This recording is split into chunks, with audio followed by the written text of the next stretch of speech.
where we hanging out and what we doing, we can't really disclose. For years, internet detectives have been spinning theories that the Baby Bieber days and his connection with Diddy were kinda suspicious, but the Beliebers never really spoke on it. He knows better than to be talking about the things that he does with Big Brother Puff on national television. Maybe it's because Justin was low-key scared of the big, bad Diddy. With Diddy's whole case now exploding across headlines, Justin has finally stepped up with receipts that hint at some serious childhood trauma. It was hard for me being that young. Yeah, go ahead and pick your jaws up off the floor, besties, because we're just getting started. Before the timeline started screaming problematic energy, and before cancel culture came swinging. For Diddy's entire career era, a 15-year-old Justin Bieber was just stepping into his main character arc. Baby Bibbs was literally that guy. Discovered at just 14 by talent manager Scooter Braun, and don't worry, we'll spill that tea another time, signed by Usher, who, let's be honest, has his own messy backstory, and transformed from a YouTube cover kid into a full-blown global pop phenom faster than you can say parasocial relationship. Through Usher, Bieber crossed paths with Sean Diddy Combs, the iconic music mogul and founder of Bad Boy Records. Their connection kicked off around 2009 when Bieber was still brand new in the industry, and Diddy was deep in his mogul era with absolute god-tier clout in the music world. Now, the early receipts from their friendship were giving standard music, industry mentor-mentee vibes. On October 14, 2009, Baby Bieber was definitely in his Notice Me Senpai era when he tweeted at Diddy. Yes, on the app formerly known as Twitter. Have a song I produced for it. I am Diddy. Everyone tell him he needs to. Let me do something for his album. That would be crazy. Get at me, Diddy. Ha ha ha. Not gonna lie, this throwback social media moment is chef's. They're having the times of their lives, like, you know, where we hanging out and what we doing, we can't really disclose. But it's definitely a 15-year-old's dream. You know, I have been given custody of him. You know, he signed to Usher. I'm signed to Usher. I had legal guardianship of Usher when you know he did his first album. I did Usher's first album. I don't have legal guardianship of him, but for the next 48 hours, he's with me. Kiss 2009 Internet Nostalgia. It shows that Bieber was just a fanboy in the game trying to connect with someone he genuinely looked up to in the industry. But then, boom, the motherlode of all suspicious content dropped. A YouTube video that internet detectives would later break down like it was part of a Netflix true crime doc. Posted to Bieber's own channel in November 2009, it was titled Justin Bieber's 48 Good? I'm good. How are you? All right, young brother, everything's good? Everything's Selling great. out arenas and everything? Starting to act different, huh? No, you ain't been calling me and hanging out the way we used to hang out. Well, I mean, you try to get in contact with me, you know, through all my, partners and whatnot. Mm-hmm. But you never really got my number, so. Correct. Okay. My number? Yeah. I'm gonna tell you my number. HRS with Diddy. In the vid, 15-year-old Justin is shown hanging with Diddy, who describes their time together as definitely a 15-year-old's dream. But here's the moment that sent TikTok into full conspiracy meltdown mode. Diddy says, "Where are we hanging out and what we're doing? We can't really disclose, but it's definitely a 15-year-old's dream." Yeah, that's the kind of sketchy quote that gets frozen, replayed, and ripped apart in those 45-minute YouTube exposés. Major IYKYK energy. The vibes? Oh, they got even more cursed when Diddy casually promised teenage Bieber a ride in his Lamborghini once he turned 16, and then, as if that wasn't weird enough, threw in that he'd let Justin use his mansion when he hit 18. Yep, that's not just red flag energy. It's giving full-blown, if you know, you know. But wait, the convo didn't just end there. It took a turn, an absolutely unhinged turn. During their 48 hours hangout, Diddy asked young Bieber what he wanted to do, and without missing a beat, Justin goes, "Let's just go get some girls." And Diddy? Oh, he responded with the creepiest hype man energy of all time. The man after my heart. That's what I'm talking about, kid. Their collab era kept rolling into 2010. In February, they were out here giving main character energy at the BTS Saving Ourselves Help for Haiti benefit concert in Miami, pulling up with Sean Kingston and building their whole public bestie alliance. Then, in July 2010, Diddy made good on that weird flex from the 2009 video. Bieber was spotted actually driving Diddy's Lamborghini. At the time, it was meant to scream, "Rich mentor goals." But in hindsight, it's totally giving groomer energy. By December 2010, they were out here filming promo content for Diddy's album Last Train to Paris. But the whole vibe check was off. Diddy handed Bieber a Bad Boy Entertainment Letterman jacket, a major clout token back in the day, then asked why they weren't hanging out anymore. And Bieber's reply? Peak awkward energy. Said Diddy didn't even have his number, which felt very much like I'm trying to distance myself, but politely, the kind of thing TikTok body language analysts would totally dissect in a 3-part series. Then came February 2011, and the most chronically online crossover ever. Diddy and a 16-year-old Bieber pulled up together on Jimmy Kimmel Live. Diddy was playing protective big bro, calling Justin his little brother, and preaching about how the music industry was a strong family looking out for baby Bibbs. But then, he dropped that line, the one that's been stuck in the internet's collective trauma vault ever since. He knows better than to be talking about the things that he does with Big Brother Puff on national television. Like, what? That line would absolutely detonate Twitter if it aired today. The red flag energy is so loud it's basically sirens. That's the kind of quote that sparks a 10-part podcast series and a 3-hour YouTube breakdown. And yes, they talked about the Lamborghini again. Got me a Lamborghini. Well, that's nice. I haven't gotten it yet, though. Yeah, I know. When's that coming? We talked about this last time. He had the Lamborghini for a day or two, and he had access to the house, and he knows better than to be talking about the things that he does with Big Brother Puff on national telly. I mean, the internet would not survive that today. But the crossover episodes didn't stop there. In February 2014, Bieber showed up to one of Diddy's parties in Atlanta, rubbing shoulders with Rick Ross and T.I., still keeping that public alliance going. Then came Bieber's 21st birthday era, and the tequila content. Yep, he and Diddy filmed a whole video, downing shots with Diddy claiming it was Justin's first ever, which is literally cap, considering Bieber later admitted to substance use way earlier in his teens.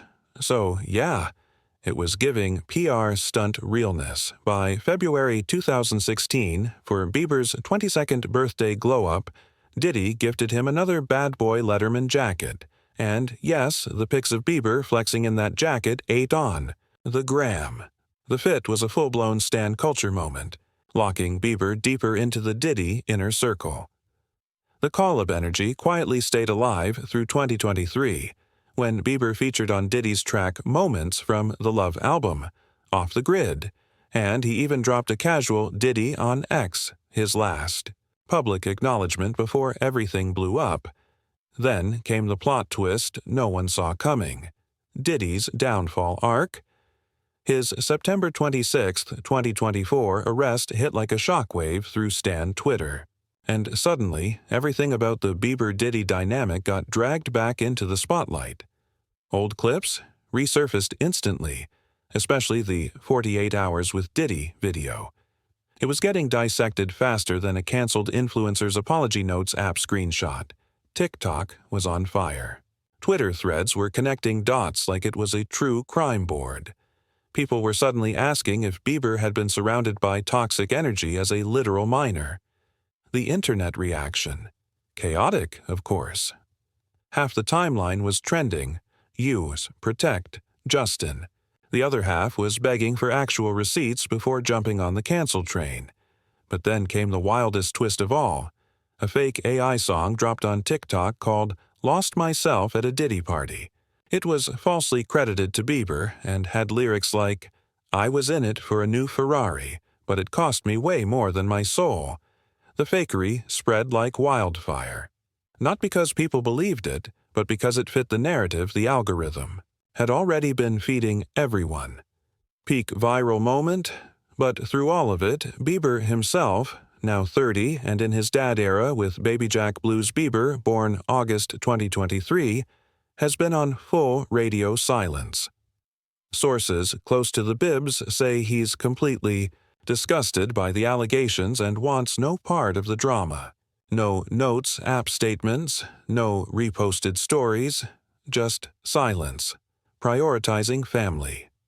Meanwhile, other insiders say he's gone totally numb, tuned out from the headlines and refusing to speak on it at all. It's giving major self-preservation energy in the middle of a scandal he didn't start. The whole situation even sparked a Justice for Justin movement trending alongside calls for better protections for child stars. The industry's exploit the talent business model is finally getting called out, with creator safeguarding becoming the main character in this conversation. The Bieber-Diddy saga is drawing wild comparisons to Usher's experience in the Diddy universe. After all, Usher lived with the mogul at 13 and later spilled tea about witnessing some sketchy stuff at Diddy's parties. That parallel is fueling conspiracy creators big time. But without Bieber's own story, it's all just speculation content. Though Bieber hasn't directly addressed the Diddy drama, the rumors have shined a spotlight on his mental health struggles, making fans wonder if his issues are somehow connected. To Diddy, Baby Bibbs entered the scene on March 1, 1994, in London, Ontario, Canada, born to teenage parents whose situationship was messy from day one. Patty Millett and Jeremy Bieber, both barely legal at 18, never put a ring on it and split faster than a viral breakup announcement. Then Justin was born, setting up his childhood for some major daddy issues. Raised by his single mom in Stratford, Ontario, with occasional help from grandparents, the Biebers were giving broke vibes, living in low-income housing while Patty juggled multiple jobs that still didn't cover the bills. The father figure? Total ghost energy in Justin's origin story. Jeremy was mostly absent, pulling the ultimate deadbeat move of disappearing for a whole year when Justin was around 4, only to return dramatically on Father's Day. This father-son plot hole created trauma TikTok therapy warns you about, that void making you seek validation from older male authority figures later in life. But wait, it gets deeper. Patty was carrying her own heavy, unhealed trauma. Her 2012 memoir, Nowhere But Up, spilled that she survived sexual abuse starting at age 3, battled substance addiction, and had a full-on suicide attempt at 17. That generational trauma inevitably impacted her parenting, creating the unstable vibe check that Baby Bibbs grew up with. In his 2021 GQ era, Bieber opened up about being raised by 2 overwhelmed, unreliable parents who couldn't provide a stable blueprint. He admitted he was drawn to Pastor Judah Smith's family precisely because they offered what his broken family never did. This combo of childhood instability and financial struggles created the perfect storm for the mental health villain arc. That crashed the scene when fame hit. Despite the red flags at home, Bieber's main character energy showed up early. At 12, he came in runner-up at a local singing competition, which led Patty to post his performances on YouTube, basically creating content before content creation was a thing. Those videos caught talent manager Scooter Braun's algorithm in 2007, leading to Bieber signing with RBMG Records faster than you can say child labor laws. By 13, Bieber was serving global main character energy with his debut EP My World in 2009, followed by the cultural reset bop Baby from My World 2.0 in 2010, creating a believer army practically overnight. The vibe shift from normal teen to global superstar was giving serious whiplash. In a 2019 Instagram vulnerability post, Bieber described the psychological damage. Justin went from a 13-year-old small-town boy to being praised and adored by millions worldwide, with everyone saying how much they loved him and how amazing he was. He admitted that all that parasocial love bombing made him start believing it, creating a reality distortion field for a brain that was literally still developing. As he put it, his brain, emotions, frontal lobes, decision-making, none of it was developed yet, dropping neuroscience facts that teen pop stars aren't mentally built for fame pressure. The toxic grind culture of the music industry immediately entered villain mode. In his GQ Spill session, Bieber recalled feeling really sad after signing the record deal, missing his bestie era and normal life so much that he literally hid his passport to dodge work. This showed how the industry was already exploiting his main character energy, creating the burnout that would later fuel his mental health spiral. This toxic pressure cooker led Baby Bibbs down the self-medication path way too early. In his 2020 YouTube docu-series Justin Bieber, Seasons, he spilled the tea that he first blazed up at 12 or 13 in his Stratford backyard, confessing, "I got super stoned, and then I realized I liked weed a lot." This early drug experimentation, speedrun accelerated as fame cranked up the pressure. By 19, Bieber was deep in his substance abuse era, trying the whole toxic menu, MDMA, shrooms, various pills. The addiction saga hit life-or-death levels, with Bieber describing it as legitimately crazy scary. It got so bad his security team had to pulse-check him overnight to make sure he hadn't unalived. "I think I was waking up in the morning, and the first thing I was doing was popping pills and smoking a blunt to start my day.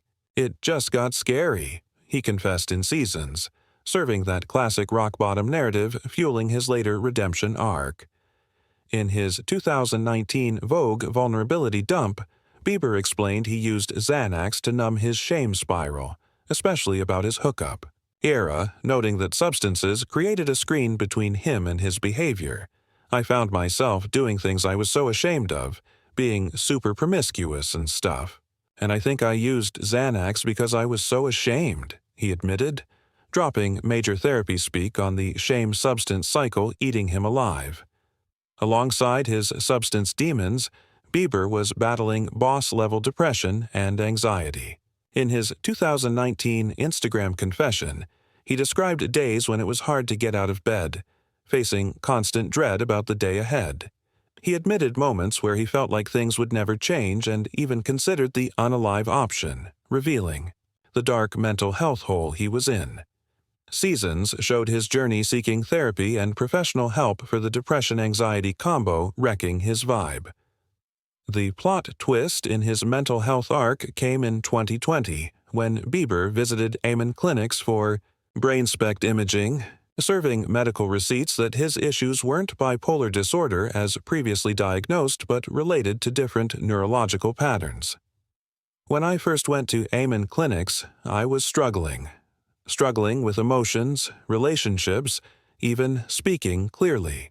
I didn't know why I was acting this way or managing emotions poorly," he shared, showing how the proper diagnosis changed his healing journey algorithm. By 20, Bieber felt like the most ridiculed, judged, and hated person on earth, thanks to his villain-era choices and public Ellas. The 2014 receipts included arrests for vandalism and DUI, later careless driving and resisting arrest, intensifying the cancel culture narrative, and the fallen child star trope media vultures love too. Push, Bieber's redemption arc featured Faith as the main character, baptized in 2014 by Pentecostal pastor Carl Lentz. Before Lentz's own scandal era, Bieber rebranded as a Jesus follower, telling Zane Lowe in 2020, "When you accept Jesus, you walk with the Holy Spirit." His church era with Hillsong and Church Home gave him purpose beyond clout metrics, helping him navigate his healing journey and find meaning streaming numbers couldn't provide. "I went deep into believing in Jesus, but I never really understood that following Jesus means turning away from sin. The Bible talks about no faith without obedience. I had faith, like I believed Jesus died on the cross for me, but I never implemented it in my life. I wasn't obedient. So I was sleeping around," he admitted. His wifey era with Hailey Baldwin starting in 2018 became another healing chapter, though it came with its own character growth. In a 2022 Apple Music vulnerability session, Bieber admitted having an emotional breakdown early in their marriage when he realized it wouldn't fix all my problems, serving major growth mindset energy. I hit a bit of an emotional breakdown because I thought marriage was going to fix all my problems, and it didn't, he confessed, showing how he once thought a ring could heal his trauma. Big, yikes energy that therapy TikTok warns about.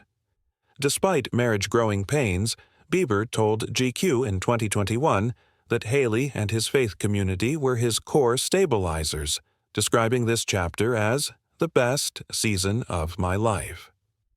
I have a wife I adore, who comforts me. I feel safe. My relationship with God is wonderful, and I have this outpouring of love I want to share, he shared, serving wholesome husband energy and showing his healing progress. The glow-up arc continues, but Bieber keeps it 100 about his ongoing mental health battles. In March 2025, he posted about feeling like he's drowning and struggling to let hate go, showing his self-worth issues aren't fully healed. In April 2024, he shared a crying selfie, peak vulnerability content, and in March 2025, he admitted feeling like a fraud and still battling anger issues, keeping it real with. As Justin Bieber continues sharing his mental health journey, the current Diddy drama has added fresh stress. With resurfaced allegations and their past interactions stirring the pot, Bieber's mental health remains the main concern. Sources reveal he's shutting down and refusing to engage with the Diddy conversation, suggesting a major trauma response to these accusations. Fans are left wondering what unspoken role Diddy may have played in Bieber's struggles. The speculation heats up alongside all of Diddy's legal battles. Sean Diddy Combs, once the main character in the hip-hop mogul cinematic universe with a billion-dollar empire spanning music, fashion, spirits, and media, is now serving major villain energy. He's the protagonist in a federal crime drama that could end with life behind bars and his entire legacy wiped.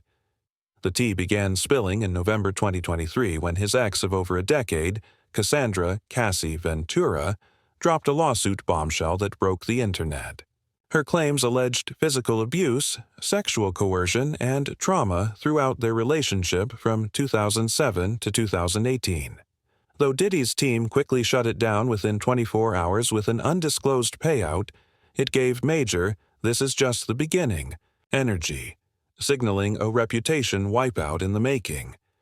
Cassie's lawsuit was the first domino in a massive cancellation cascade. Plot twist, 63 more lawsuits emerged, alleging sexual assault and misconduct, some dating back as far as 1991. Federal authorities finally took notice, launching their own investigation into Diddy's entire vibe. The drama escalated on March 25, 2024, when feds raided Diddy's cribs in LA and Miami. The search warrant yielded major receipts, guns, substances, and over 1,000 bottles of baby oil and lubricant, allegedly tied to freak-offs, adult trafficking events central to the case. It was giving full crime documentary aesthetics, leaving Twitter in absolute chaos. The ultimate cancellation catalyst came on May 19, 2024, when CNN leaked CCTV footage from 2016 showing Diddy physically assaulting Cassie in a Los Angeles hotel hallway.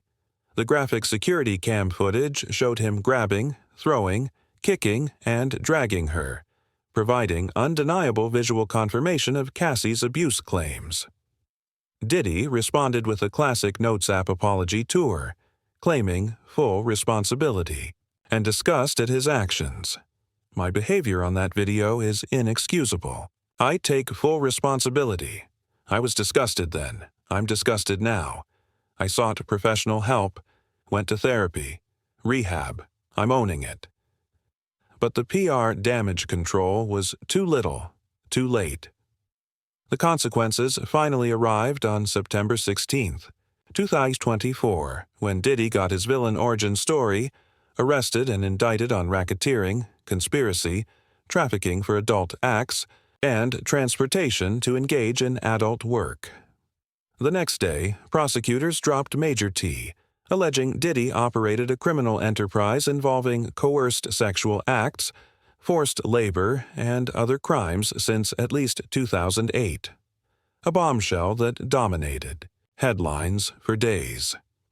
In a major L, Diddy's bail was denied on September 18, 2024, with judges citing potential witness intimidation. Since then, he's been living rent-free at the Metropolitan Detention Center in Brooklyn throughout the saga. Accusations kept piling up over the months with superseding indictments. January 30, 2025, added 2 new female victims and crimes dating back to 2004. March 6 added forced labor claims.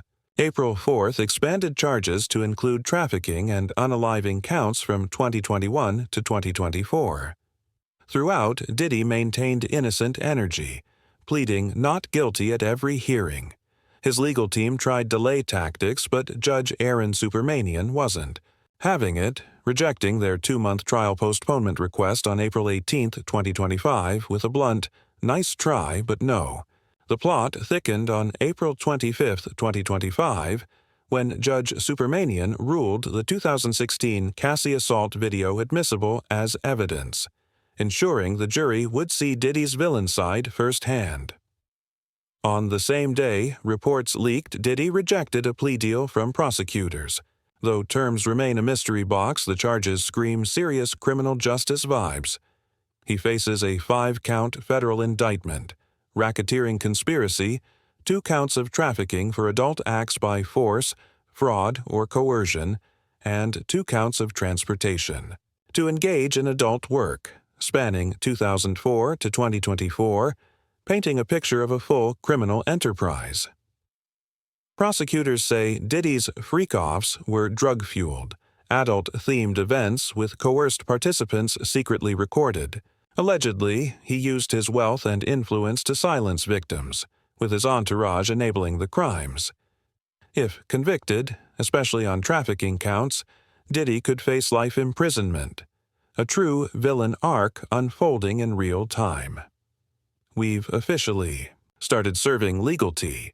The jury's demographic info is on lockdown to protect their privacy in this viral case. The opening statements on May 12, 2025 set the stage for the intense courtroom showdown we'll be watching closely. Prosecutors painted Diddy as a cultural icon with a dark secret. A villain running a 20-year criminal empire involving kidnapping, arson, drugs, sex crimes, bribery, and obstruction. They highlighted his violent history, including beating a girlfriend suspected of cheating and kidnapping an employee. The freak-offs are the main plot, with prosecutors teasing explosive videos allegedly showing Diddy abusing Cassie and another victim called Jane, promising receipts that could break the internet for days if released. The defense? They're serving alternate reality energy, portraying Diddy as a complicated man wrapped up in love, jealousy, infidelity, and money, not trafficking. They framed his adult-themed escapades as consensual swinger lifestyle choices, openly admitting to jealousy, temper, substance use, and kinky preferences, but denying any criminal intent. In a classic humanizing move, they emphasize his government, name Sean Combs, over his stage personas, trying to get the jury to see the man behind the music legend. The evidence lineup is nothing short of bombshell, including the 2016 video of Diddy assaulting Cassie, recordings from alleged freak-off events where women supposedly needed IV drips from exhaustion, and thousands of bottles of baby oil and lubricant seized from his homes. Cassie Ventura is front and center on the witness list, expected to spill, all about their toxic relationship and the viral 2016 assault. 4 other accusers, including 2 female victims from updated indictments, are ready to testify about alleged coercion and abuse. Plot twist: a key female victim has gone MIA, stirring fresh drama for the prosecution's narrative. Diddy's defense: Team, led by Mark Geragos, Tenny Agnello, and Xavier R. Donaldson, has tried everything pre-trial. Their main angle? The consensual lifestyle narrative. They failed to block the 2016 Cassie video, claiming manipulation, and tried to dismiss charges like transportation for adult work, citing the man's problematic racist history. No luck yet. As the trial rolls on, all eyes are on whether new evidence linking Justin Bieber to Diddy's dirty laundry will drop. Now, a former crew member is finally breaking their silence, and what they're revealing, disturbing. Welcome to the beginning of the believer's nightmare. What's up, everyone? Welcome back to the channel where we spill all the tea celebrities don't want you to hear. Don't forget to hit subscribe and ring that notification bell because today, we're exposing the dark side of one of the biggest pop icons of our time, Justin Bieber. We're diving deep into shocking allegations from an old crew member, who's speaking out about how Justin allegedly exploited everyone around him. But first, let's rewind and give some context on how a regular Canadian kid with a YouTube channel exploded into worldwide fame, and maybe started treating his staff like disposable objects. Picture this. It's 2009, and 15-year-old Justin Bieber just dropped his debut EP, My World. The world went wild for this swoopy-haired teen who could sing and play instruments. We're talking full-on Bieber fever, something Gen Alpha probably can't even imagine. His first major tour, the My World Tour 2010-2011, is reportedly when things took a turn. A March 2023 Reddit comment from someone who worked with Justin during that tour called him the rudest child star ever. Oof. Not the best rep when you're still basically a kid yourself. But here's the twist. That same source said after his sorry era around 2015, Justin turned into a down-to-earth, sweet guy. So what really went down during those early years? That's what we're here to uncover. Let's be real. Justin was super young when fame hit. Most of us were stressing over algebra homework while he was performing for thousands of screaming fans. The pressure, intense, it's not shocking. If that pressure messed with his behavior, he said it himself. I did something that really hurt him. Did something very immature and stupid. It damaged the idea of me for you. The pain was real. The relationships complicated. But while Justin was battling his own demons, those around him were facing their own struggles. Like trying to work with a teenager wielding more power and influence than most adults will ever have. Now, before the comments come in hot, let me say this.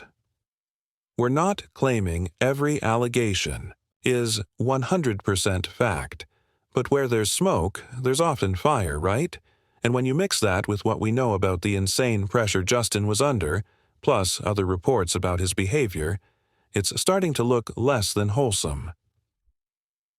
Let's talk about his manager, Scooter Braun, because this is where the story gets messy. According to a post from April 2025, their relationship was toxic, with Justin allegedly being overworked. Another post dug into a thread about how Bieber was pushed to his limits by Scooter Braun. So, if a teenage Justin was being pushed beyond his breaking point by management, is it any shock he might have taken out frustrations on the people around him? It's like when your boss yells at you and you snap at your roommate for leaving dishes in the sink. Except Justin's workplace was a world tour with pressure 1,000,000 times heavier, and we can't forget the elephant in the room: child. Stardom. Justin's rise wasn't just fast, it was meteoric. One minute, Justin Bieber is posting YouTube covers. The next, he's selling out arenas worldwide. That kind of rapid rise doesn't exactly set the stage for healthy professional relationships.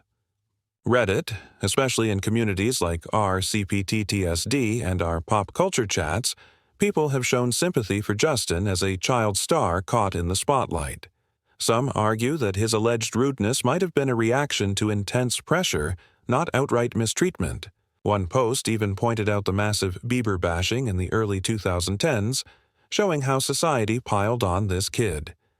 That's the tricky part about child stars. They're under a microscope at an age when most of us are still figuring out who we are. Every mistake gets amplified. Every bad day becomes tabloid fodder. And the pressure to be perfect, insane.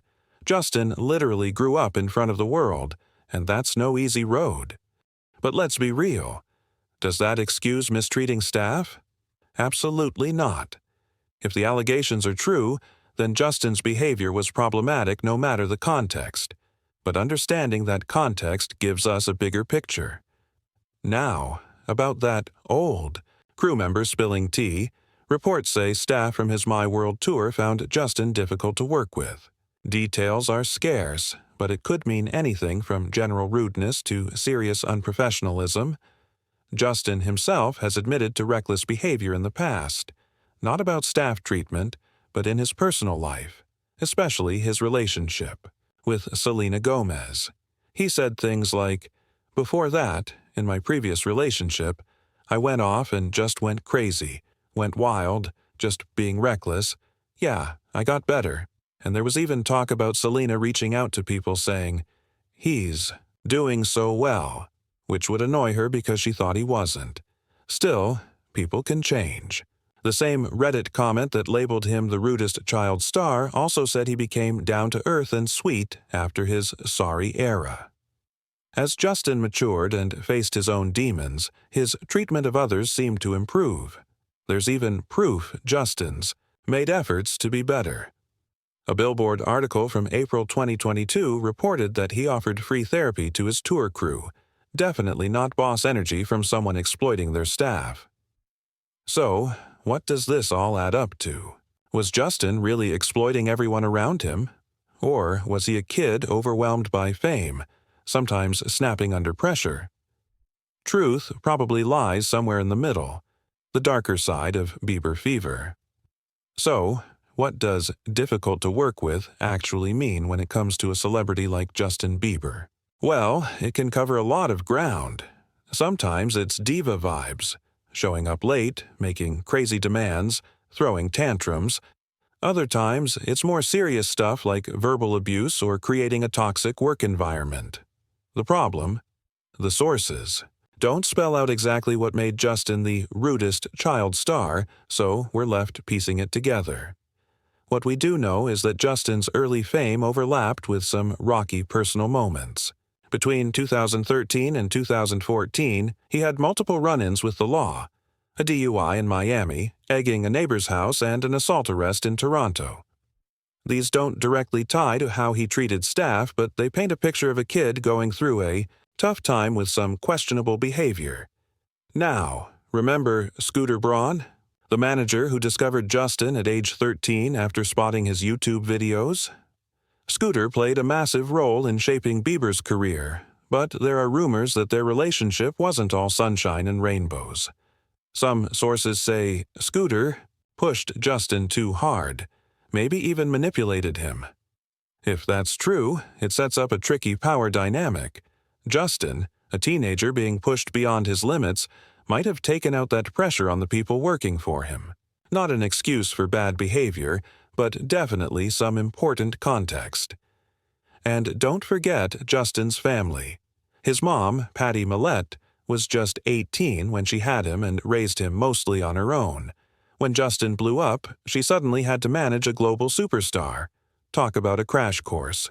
Again, not an excuse, but it shows how a lack of steady adult guidance might have made fame harder to handle. Here's a little relatable moment. Imagine sitting with your own kid one day and they ask, "Dad, what was the best part of your teenage years?" You might say something fun like owning a Ferrari. Or, get a little deeper about relationships and struggles. It's a reminder, everyone has their complicated moments. Now, let's talk fan culture. During Bieber fever's peak, his fans were intense. They camped out for days, sent death threats to rumored girlfriends, and basically created an environment where Justin could do no wrong. When millions treat you like a god, it's easy to start thinking you are one. So when your tour manager tells you to be on time, that advice can easily fall on deaf ears. That fan-driven hype could have fueled some of the entitled behavior Justin allegedly showed to his staff early on. But, and this is important, there's evidence Justin has changed. That same Reddit comment calling him the rudest child star also said he became way more down-to-earth after his sorry era. Around 2015-2016, Justin reconnected with his Christian faith, opened up about his struggles with depression and anxiety, and in 2018, he married Hailey Baldwin, who many say helped stabilize him. And today, Justin's been transparent about past mistakes and wanting to grow as a person. So if there was mistreatment, it probably reflects a specific, rough chapter in his life, not the whole story. People can change. And it looks like Justin's trying. Now, before we jump to conclusions, we need to talk about mental health, because this is super important when we're trying to understand workplace behavior. In 2020, Justin revealed he was diagnosed with Lyme disease and chronic mononucleosis, both of which seriously impacted his physical and mental health. He's also been open about battling depression and anxiety. When someone is struggling with untreated mental health issues, it can absolutely affect how they interact with others, even in professional settings. Now, this doesn't excuse poor treatment of staff, but it does give us some much-needed context on why Justin might have been difficult to work with at times. And get this, Justin hasn't just talked the talk. In 2022, he teamed up with BetterHelp to offer free therapy to his tour crew and fans. That kind of move shows a level of care and awareness that doesn't really line up with someone who's deliberately exploiting people around them. So, what's the truth here? Did Justin Bieber really exploit everyone around him? Or is this just one person's bad experience blowing up? The truth is, it's complicated. From what we can see, there were definitely issues in how Justin treated staff during his early fame. But those issues seem tied up in a mix of factors. His youth, the insane pressure of fame, overwork by management, and his own health struggles. And importantly, it looks like Justin's made efforts to grow and change. That's not to say any mistreatment was okay. If it happened, it was wrong. But painting Justin as someone who deliberately exploited everyone around him feels too simple. There's way more nuance here. So far, we've dug into those early My World Tour rumors that Justin was the rudest child star. We've talked about the pressures of fame, management stress, and mental health struggles that might have contributed. Now, let's zoom out and look at the bigger picture. What does this all say about the entertainment industry itself? And what can we learn from Justin's story? First off, exploitation isn't unique to Justin. The entertainment industry can create environments where young stars are vulnerable. When a teenager is making millions, adults around them might care more about the cash flow than the kid's well-being. This is a pattern we've seen before. Think Macaulay Culkin, Lindsay Lohan, even some of the Stranger Things cast. Historically, the industry hasn't always protected its youngest stars well, but things are evolving. There are now rules about working hours, education requirements, and protections to keep young stars earning safe from parents or managers. Justin's career actually spanned this transition period, from 2009, when social media was just taking off, to today. Back then, the spotlight was intense and new, and neither Justin nor his team may have known how to handle it in a healthy way. Oh, and real quick, does Molina rhyme with ballerina or ballerina? I never know. Women are confusing. Just kidding. Gotta keep it real with some humor, right? Alright, now back to the serious stuff. Redemption. This is a huge part of Justin's story. That same Reddit comment that called him the rudest child star also said he became down to earth and sweet after his sorry era. That's growth, folks. A journey from mistakes to maturity. And honestly, we don't talk about this enough when it comes to celebs. It's easy to cancel someone for their past, but it's way more productive to recognize that people can learn from their mistakes and become better versions of themselves. If Justin did mistreat staff early on but has since tried to be a better boss and a better person, that should count for something. Again, this doesn't excuse any bad behavior. If it happened, it was wrong. But painting him as a villain who deliberately exploited everyone? That story misses the bigger picture and his personal growth. Next up, we'll dive into how the media and public perception have shaped the narrative around Justin Bieber, because that's another crucial piece of this puzzle. Back in the early 2010s, criticizing Justin Bieber was basically a sport. Late-night hosts roasted him non-stop, news outlets reported every little misstep, and social media was flooded with anti-Bieber vibes. That kind of relentless negativity could only make things worse, pushing Justin to feel attacked from all sides and maybe lash out at those closest to him. But here's the thing. Despite all that heat, there's actually limited evidence that Justin was widely mistreating staff. If he had been consistently difficult or toxic, we'd expect way more reports, lawsuits, or public complaints from people who worked with him.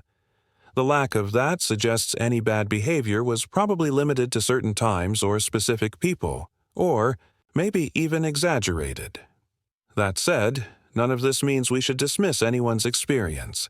If Justin, or any celeb, treated someone poorly, that's not okay, no matter what the reasons were. But it also means we should be careful about painting someone with too broad a brush based on just a few stories. So, where does that leave us? From what we can tell, there were likely some issues with how Justin treated staff during his early fame, especially around the My World tour days. Those issues seem tied to a mix of things. His youth, the crushing pressure of fame, possibly being pushed too hard by management, and maybe untreated mental health struggles. But, and this is key, it looks like Justin has made real efforts to grow and improve over time. This feels more like a journey of growth than a fixed pattern of exploitation. That doesn't excuse anything that happened, but it does give us a more nuanced picture. What's really important here is understanding the impact of early fame on young people. Justin was thrown into the spotlight when most of us are still figuring out who we are. The pressure and scrutiny were enormous, and it's no surprise that it might have affected his behavior in not-so-great ways. As fans and consumers, we have a responsibility to remember there's a real person behind the celebrity image. Yes, hold them accountable, but also recognize the complex factors at play and leave room for growth. In Justin's case, his openness about mental health, his renewed faith, and his efforts to support his tour crew's well-being all show someone trying to be better. Is Justin Bieber perfect? No way. None of us are. But is he some calculating exploiter deliberately mistreating everyone around him?